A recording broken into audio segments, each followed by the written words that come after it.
The day after baseball's All-Star game, traditionally, one of the quietest on the sports calendar. Today, not so much. Not so much. A 4 a.m. flurry of activity in the newsroom. Kawhi Leonard and Danny Green going north, and DeMar DeRozan, Jacob Poeltl, and a protected 2019 first-round pick going back to San Antonio. Take us through how this thing began and how they got to the finish line.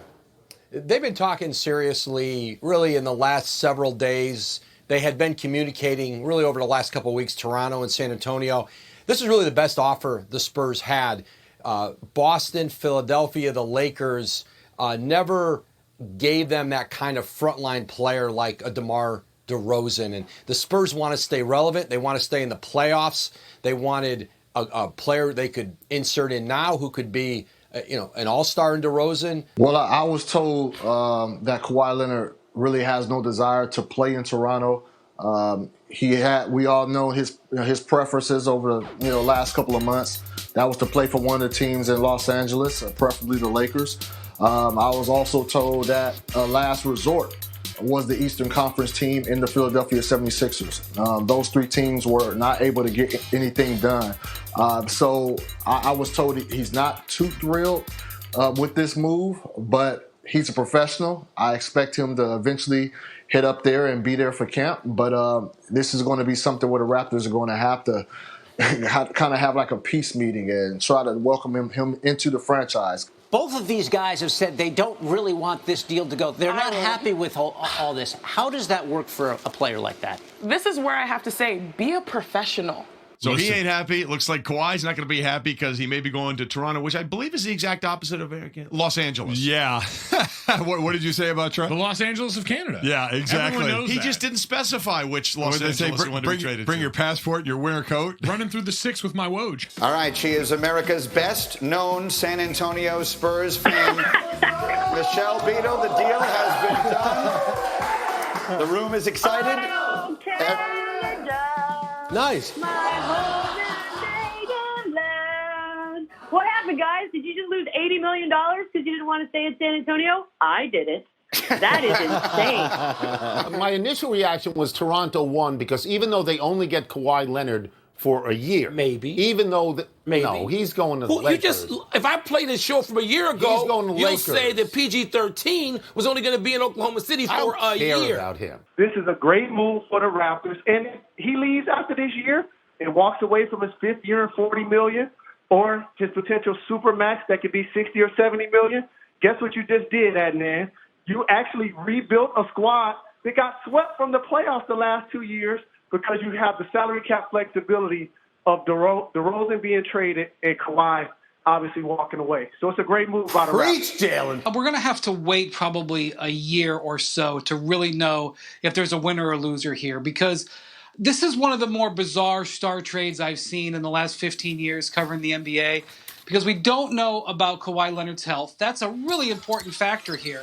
Here's what we know about the Raptors. The way they're built is not good enough, and their two best players weren't good enough. They needed a player better than their two best players. They just got one of them, but they had to get rid of one of them to get him. So I appreciate that the Raptors have made moves. I didn't like the dishonesty from DeMar DeRozan, but DeMar, you didn't see what happened to Coach Casey? Okay? Yeah. So as I break it down, they can compete. They can compete. And as constructed, I didn't give them a chance in the East. And now they got something for us to talk about. Oh, I love Toronto. Toronto is one of the best cities in the NBA by far. This is the thing for DeMar, right? This is a part that's tough. The first breakup is always the hardest. The first breakup is always the hardest when you don't see it coming. I've heard that, he wanted to be in L.A., so it's going to be a tough situation. If Toronto can pull something amazing off, get Drake out there, help them somehow, get them to sign. So if Drake this is a Drake situation. I've already seen him there in the spring, though. I've never seen him in December and January games. He's already there only when it's sunny. Now, they're going to really need some help to get him, because like you said, you lose your franchise player for someone who obviously is top 2 or 3 in the game, but like I said, is it going to be a one-year rental, or will it turn into something long-term? You can't tell me DeRozan's the same player as Kawhi Leonard, because that isn't the case. DeRozan's a terrific scorer, and he's a wing, but he's limited. Kawhi Leonard is an elite player. He can rebound, he can defend much better than DeRozan, and he can score at will. If Kawhi goes back to the guy we saw 2 years ago when he was top 5 in the NBA, that's a talent upgrade for Toronto. But this is the thing about Toronto, having an individual that wants to be there. You know why you do, Kawhi? you felt the physical. That's all. That's right. That's right. That's what you got to do. You go in there limping, you knock something over, you yell at the training staff. Just fail the physical.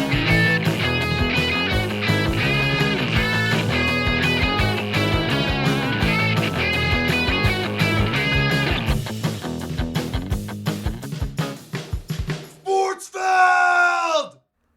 It is Sportsfeld Storytime.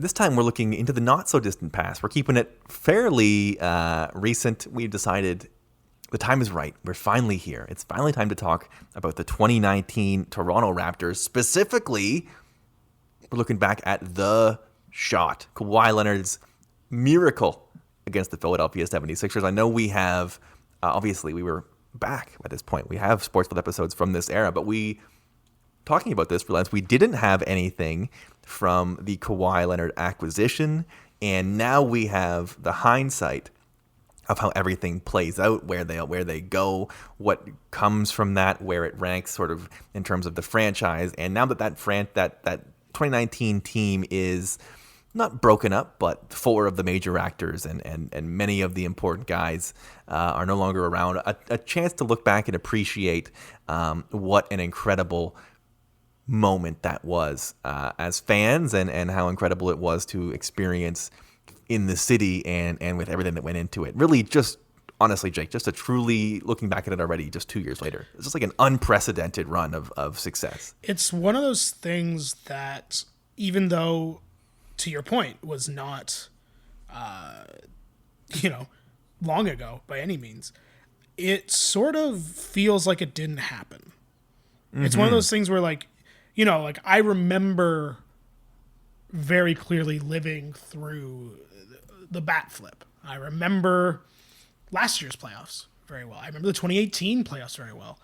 But 2019 was so crazy, and maybe because it was just with Kawhi, this one season firecracker kind of thing, it really sort of just,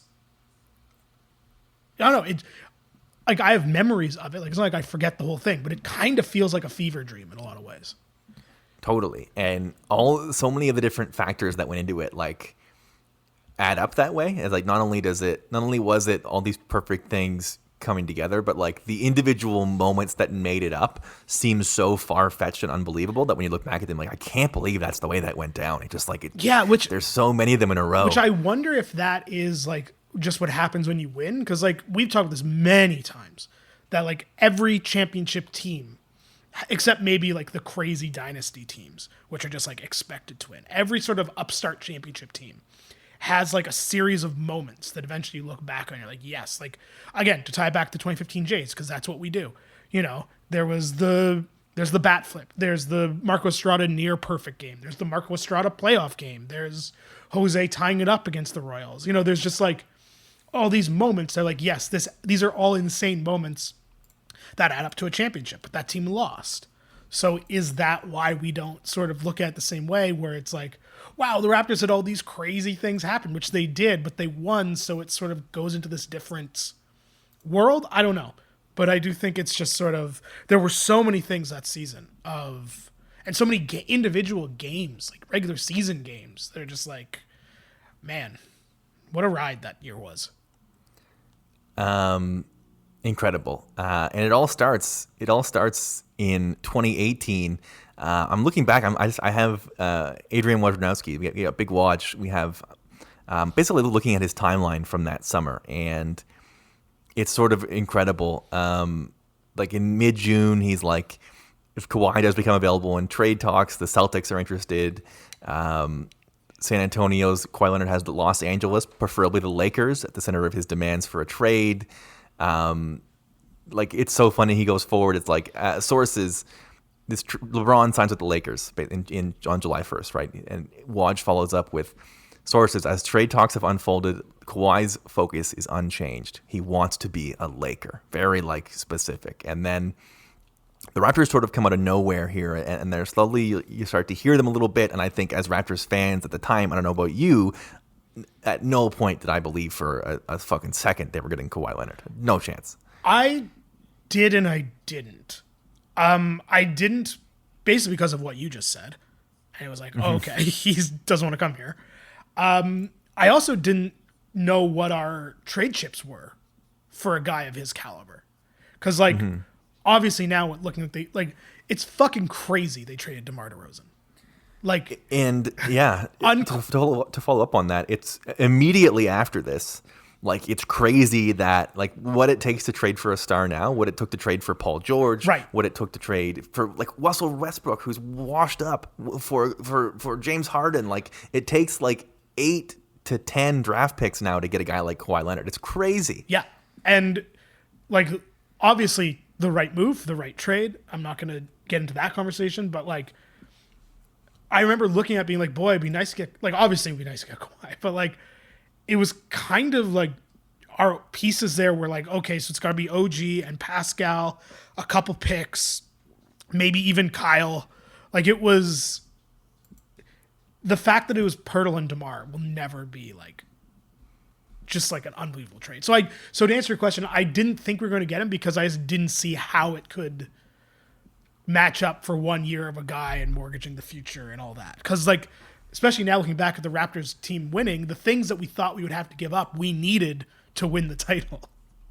Yes, absolutely. So we play a little game of where were you when? Jake, where were you July 18th, 2018 at 4:23 a.m.?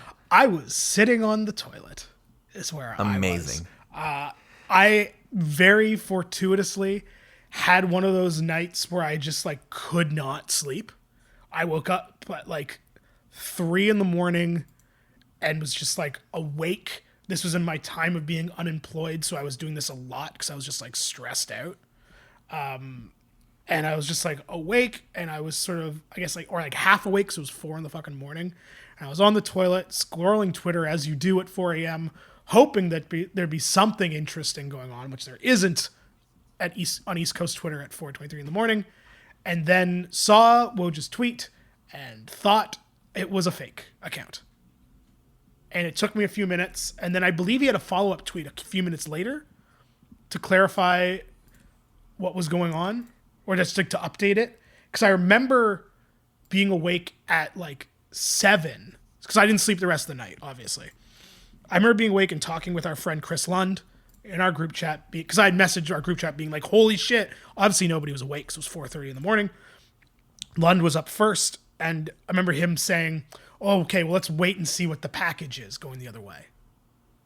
Smart. So I feel like we didn't know for a few hours what the package was. 4:23, the tweet is, Toronto is close to a deal to acquire Spurs All-Star Kawhi Leonard. League sources tell Chris B. Haynes and me. Trade package includes DeMar DeRozan, league sources tell ESPN. Half an hour later, he tweeted out an article, pretty much the same information. And then it was 8:12 a.m.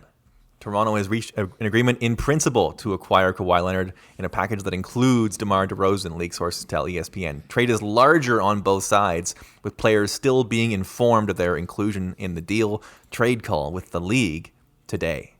Right. And then, so I remember it was like, okay, so it's going to be DeMar and OG, or DeMar and Pascal, and maybe JV.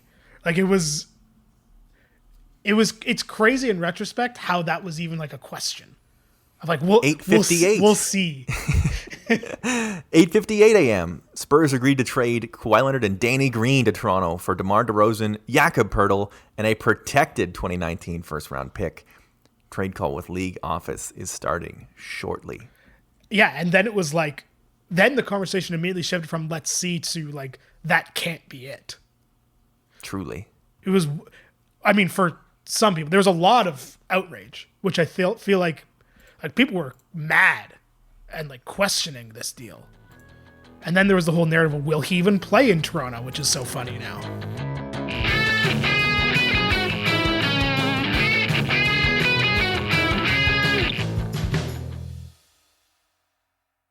This is the part that's hard. That's like, it's hard to believe, but it was absolutely true. Is not only did people think he wasn't going to report or he wasn't going to play. I remember my friend Andy, who is generally a very smart basketball guy. His concern was that Kawhi would come and not play hard. Yeah. Which is like laughable now to look back at it. And there was also the idea of like, he hasn't played in 2 years. Really, maybe he's not that good anymore. there was a ton of reasons that people were like, oh man, this is not, I'm so worried that they're giving up on a 50-win team. Right. They were just the 1 seed the year before. Also, another funny story from the morning Kawhi got traded. My then girlfriend, I don't think we were even engaged yet. Wait, when did we get engaged? 2018 or 2019? 2018. We were engaged. My fiance was worried when she woke up because I had woken up at 3 a.m, not gone back to sleep, and was very clearly awake and on my phone from like 4:30 onwards. And she was kind of like, did that like 7:30 in the morning, like, is everything okay kind of question, because I was just like, so like, it was such a crazy thing and like very justifiably concerned for my well-being. But yeah, it was just that a sports team made a trade. Well, that's about as big as things get, man. It's true. Unbelievable. Raptors would, by the way, the Raptors would come out and go 12-1 to start the year. So pretty okay, if you ask me. Incredible. Yeah, just like bananas. Hard to believe it even happened. I was obviously I was not awake. Only you were awake of people I know. But holy cow! One of the unbelievable sort of things. I got to go to the season opener that year, which is sort of crazy. Believe it or not, I made Blue Jays jokes about this. I tweeted all these sports transactions in Toronto are merely setting the stage for the epic J.A. Happ traded for a 22-year-old outfielder playing in high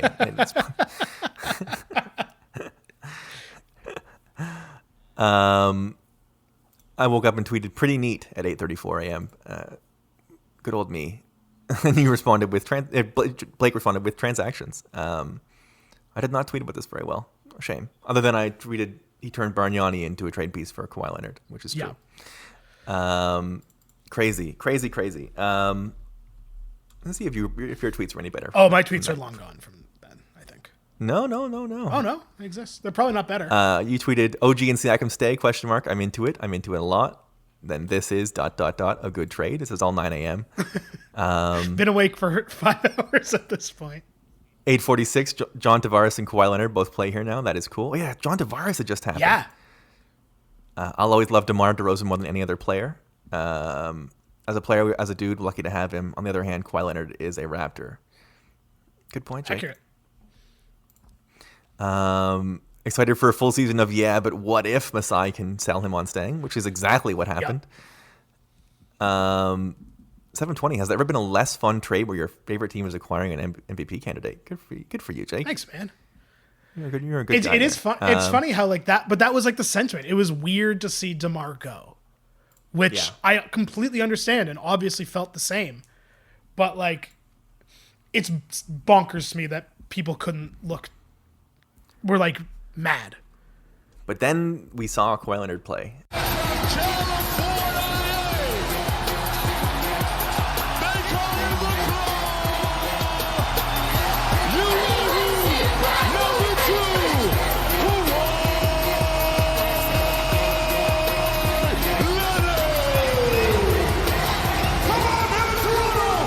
Cavaliers, and now taking it away is Green. Lead pass Lowry to the trailing Leonard, and the easy bucket. What I tell you, you get a layup, it gets you going, and you got a chance to practice every day against LeBron James. That makes you a better player.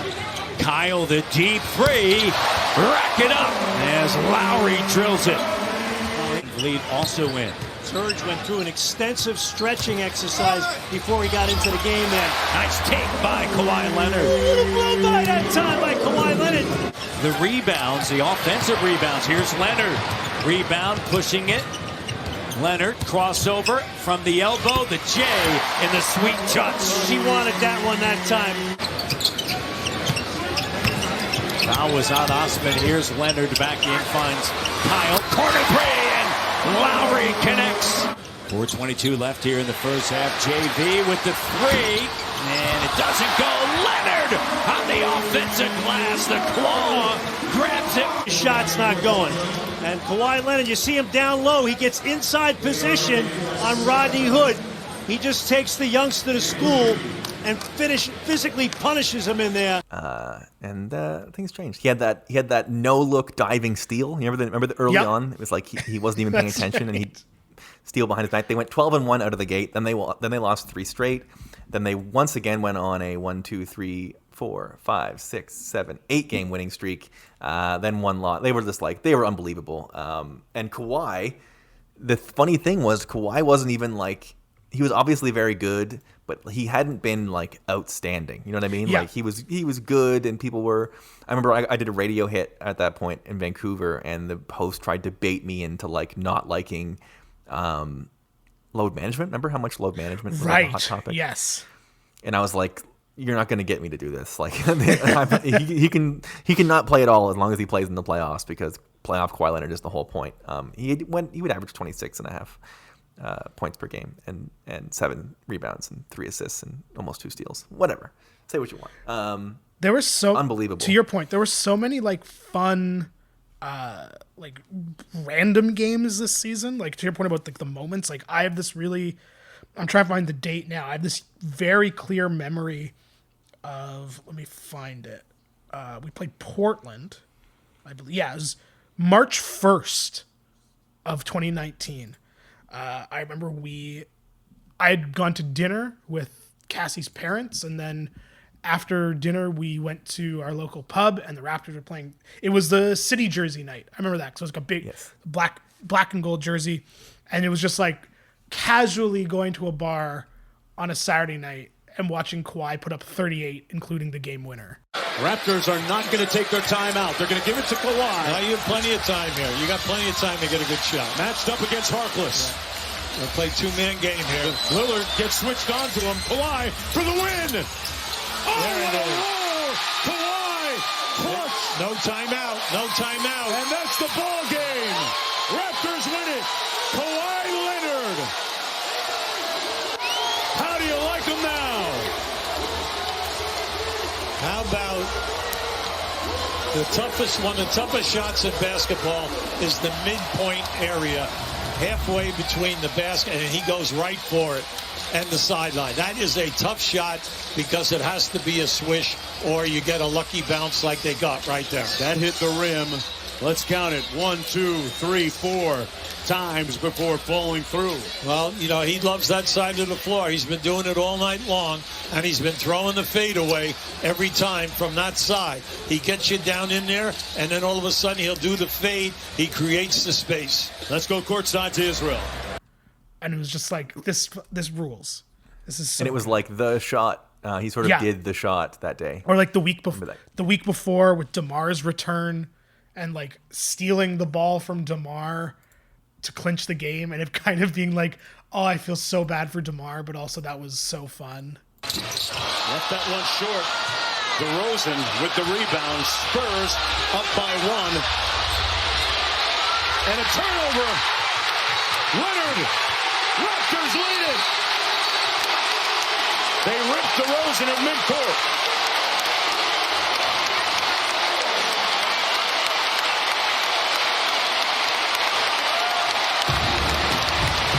Well, Adrian Griffin was signaling to Kyle, come up and pressure. Kawhi's long arms looked like he got a piece of it first. DeMar in trouble. Look at the long reach of Kawhi Leonard. One star against the other. Trade partners.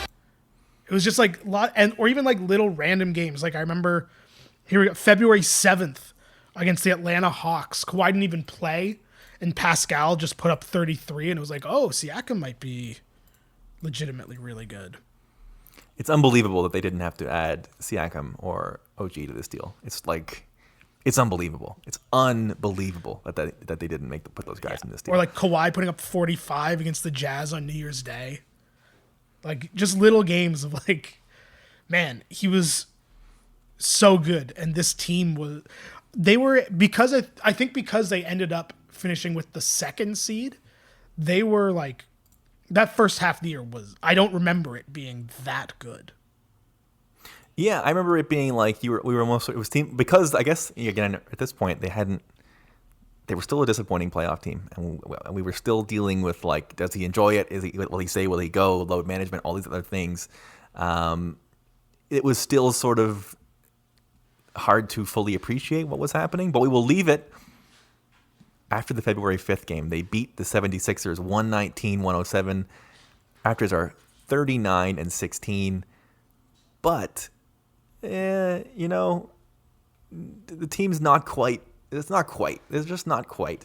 Serge is playing well, but DeLon Wright, Greg Monroe is the backup center. There's little room for one extra player, and we will get into that trade deadline, that big deal, and the rest of the season and the beginning of the playoff run in the next episode next week on Sportsfeld Storytime.